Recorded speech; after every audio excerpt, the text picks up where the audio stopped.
अस्सलाम वालेकुम। मेरा नाम है जैगम और आप देख रहे हैं मेरा YouTube channel Zaigham FX insights.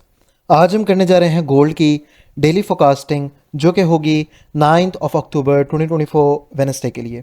तो आज की वीडियो में हम डिस्कस करेंगे कि अपकमिंग डे के अंदर 9 अक्टूबर में मार्केट हमें कौन कौन से जो है वो मूव देते हुए नज़र आ सकती है और गोल्ड का जो है वो एक मेजर ट्रेंड जो है वो क्या रहने वाला है। फर्स्ट ऑफ ऑल अगर तो मैं हमारे प्रीवियस एनालिसिस के ऊपर डिस्कशन करूं तो हमारे जो बाइंग के और सेलिंग के एरियाज़ थे, मार्केट ने आज हमारा यहाँ से एक सेलिंग का एरिया था जो मैंने प्रीवियस आपकी वीडियो के अंदर डिस्कस किया था, 2351 से लेके 53 का एरिया। मार्केट ने इसी एरिया में से ही हमें जो है वो एक बहुत ही प्यारा जो है वो ड्रॉप दिया है। लेकिन हमारे जो नीचे बाइंग के एरिया से मार्केट ने उनको ब्रेक कर दिया है और जिस हम एरिया के ऊपर से एक बुलिश का मूव एक्सपेक्ट कर रहे थे और जो मैंने प्रीवियस अपने एनालिसिस के अंदर एक जो है वो एरिया बता रहा था कि मार्केट जो है वो यहाँ से इसको ब्रेकआउट करेगी 70 का, तो हमें फर्दर 2700 तक प्राइसेस जो है वो जाते हुए नज़र आएंगी। 2700 का जो माइलस्टोन है वो थोड़ा सा गोल्ड के लिए भी अचीव करना मुश्किल हो गया है। उसकी रीज़न ये है कि गोल्ड ने जो है वो अपना ब्रेकआउट दिया है और अगर तुम स्ट्रक्चर को देखते हैं इस पॉइंट के ऊपर तो स्ट्रक्चर जो है वो हमारा सेल साइड की तरफ शिफ्ट हो चुका है। हमें प्रॉपर जो है वो चेंज ऑफ करेक्टर और ईच एंड एवरीथिंग यहाँ पर मिल गई है। तो बाइंग से ज़्यादा अब हम इसके ऊपर गोल्ड के ऊपर जो है वो सेलिंग को प्रेफरेंस देंगे। इसके लिए कुछ एरियाज़ वगैरह जो हैं वो आज मार्क करते हैं कि किन किन एरिया से जो है वो बाइंग सेलिंग करेंगे। अच्छा, बाइंग के लिए कुछ मैं आप लोगों को एक चीज़ें जो है वो फर्स्ट ऑफ ऑल तो क्लियर कर दूँ। मार्केट के अंदर इस एरिया को हम, ये एक तकरीबन आपका इतना एरिया बनता है, इसको हम इतना एक एरिया मार्क कर लेते हैं। ठीक है।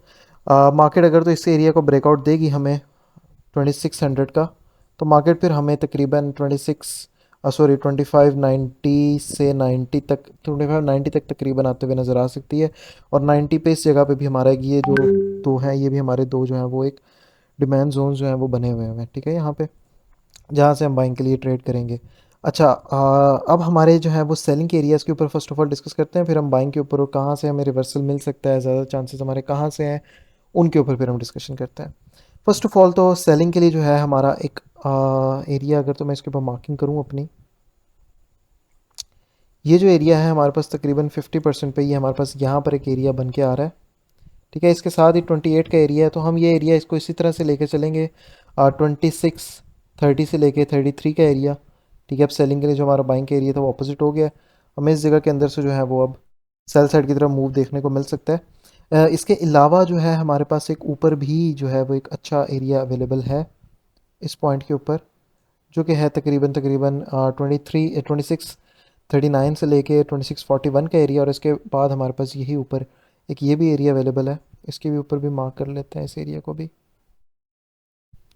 ये जो हमारे पास एरिया है वो है 2644 से लेकर 2646 का एरिया। ठीक है, यहाँ से जो है हम इसकी सेलिंग को जो है वो देख सकते हैं। अब फर्दर इसके अंदर कुछ और एरिया, ये पूरा एक मार्केट नेम बैलेंस दिया हुआ है तो इसको तकरीबन 30 तक तो आना चाहिए इस बैलेंस को फिल करने के लिए। लेकिन अगर वहाँ तक नहीं आती तब भी हमारे पास मार्केट में कि ये वाला जो एक इतना एरिया है ये हमारे पास स्टिल एक वैलिड एरिया, अभी भी मार्केट वहीं से ही जो है वो रिजेक्शन ले रही है। यहाँ से हमें एक सेटअप मिल सकता है सेल का। ये तकरीबन जो एरिया है वो है 2623 से लेकर 2625 का एरिया।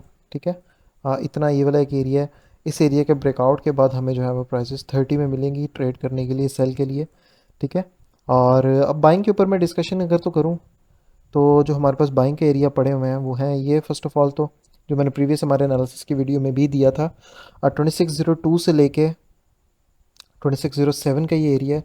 उसके अलावा इसका 2600 के एरिया के ब्रेकआउट के बाद हमारे पास जो एरिया नेक्स्ट बन के निकल रहा है वो निकल रहा है 2589 से लेके 2594 समथिंग अराउंड का। ठीक है, तकरीबन ये आपका थोड़ा सा बड़ा एरिया 50 पिप्स का एरिया और ये भी आपका तकरीबन 50 पिप्स का ही एरिया है। ठीक है, जहाँ से हमें एक रिवर्सल जो है वो दोबारा देखने के लिए मिल सकता है।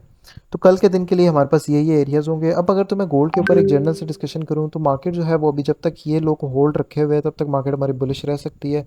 फर्दर यहाँ तक भी आता है, यहाँ से भी हमें एक बाय का मूव जो है वो देखने को मिल सकता है 2630 तक के लिए, लेकिन 30 में से भी हमें एक जो है वो रिट्रेसमेंट मिल सकती है। फर्दर अगर तो मार्केट इस जगह के ऊपर होल्ड करता है और एक्यूमुलेशन स्टार्ट कर देता है तो ये हमारा वॉल्यूम्स का एक बहुत ही अच्छा सेटअप बनेगा यहाँ से एक बाय का 2700 की तरफ। हमें सिर्फ एक जगह पे एक ऐसे ढूंढनी है जहाँ से मार्केट रिवर्सल ले। वो हमारी ये पॉइंट भी हो सकते हैं, ये दोनों पॉइंट्स भी बन सकते हैं बाइंग के रिवर्सल के लिए। अगर तो इन दोनों पॉइंट्स का ब्रेकआउट हमें मिलता है तो हम यहाँ से नीचे से भी हमें जो है वो एक रिवर्सल के लिए कुछ एरियाज़ पड़े हैं, उनके ऊपर फिर फर्दर डिस्कशन करेंगे। अगर तो इन केस मार्केट इस जगह का ब्रेकआउट करेगी, फिर हम वहाँ से जो है वो रिवर्सल को देखेंगे।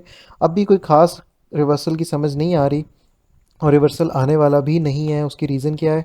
कल के दिन अगर तो हम मार्केट के अंदर न्यूज़ को देखें तो हमारे पास सिर्फ एक एफओएमसी की मीटिंग के कुछ डाटा आ रहा है, ठीक है। कोई इतना मार्केट के ऊपर वॉलेटिलिटी नहीं लेकर आएगा, और आ भी पाकिस्तानी टाइम 11 PM पे रहा है एनवाई सेशन के लास्ट में।